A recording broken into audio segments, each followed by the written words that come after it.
একবার একজন বিখ্যাত আমেরিকান লেখক টনি রবিন্স ঘুরতে ঘুরতে ফিজি আইল্যান্ডের একটি অজানা দ্বীপে পৌঁছান। সেখানে একজন বয়স্ক লোক তাকে ইংরেজিতে স্বাগত জানায়। এই গোষ্ঠীতে তিনি একমাত্র লোক যিনি ইংরেজিতে কথা বলতে পারতেন। টনি রবিন্স একজন সফল আমেরিকান লেখক। তিনি একজন মোটিভেশনাল স্পিকার, একজন সফল এন্টারপ্রেনার, যার সঙ্গে অনেক অনেক মানুষ, অনেক সফল ব্যক্তিদের প্রতিনিয়ত কথাবার্তা হয়।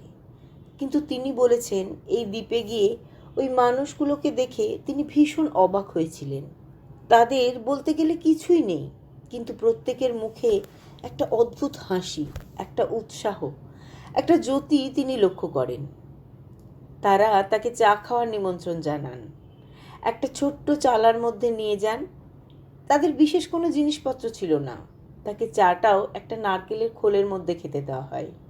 তাদের সঙ্গে অনেকক্ষণ গল্প, হাসি ঠাট্টা চলে। ফেরার সময় ওই বয়স্ক লোকটিকে তিনি জিজ্ঞেস করেছিলেন, আচ্ছা, তোমাদের তো খাবার পর্যন্ত ঠিকমতো নেই, কিন্তু তোমরা তো খুশি থাকো কি করে? শুনে লোকটি একটু হেসে বলেছিলেন, এই গোষ্ঠীতে একমাত্র আমি ইংরেজিতে কথা বলতে পারি। আমি বাকিদের এই ভাষা বা অন্য কোনো ভাষা শেখাইনি। আমরা এখানে যে ভাষা ব্যবহার করি সেই ভাষাতে দুঃখ, ঘৃণা, ভয়, হিংসা এই শব্দগুলো নেই। তাই এখানের কেউ এই সব শব্দের মানেই জানে না। যদি কোনো দিন কারো খুব দুঃখ হয়, সে সেটাকে বোঝানোর জন্য বলে, আজকে আমি একটু কম আনন্দ পেলাম। ভাবতে অবাক লাগছে, তাই না?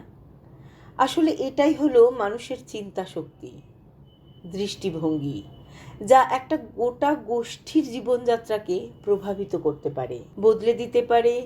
তার দুঃখ, ঘৃণা, হিংসার অনুভূতিগুলোকেও বদলে দিতে পারে অনেক কিছু। আসলে আমরা সেটাই দেখি যেটা আমাদের ব্রেন আমাদের দেখাতে চায়। মানে আমরা ঠিক যেমনভাবে দেখি, আমাদের চারপাশটাও ঠিক সেরকমভাবেই আমাদের সামনে ধরা দেয়।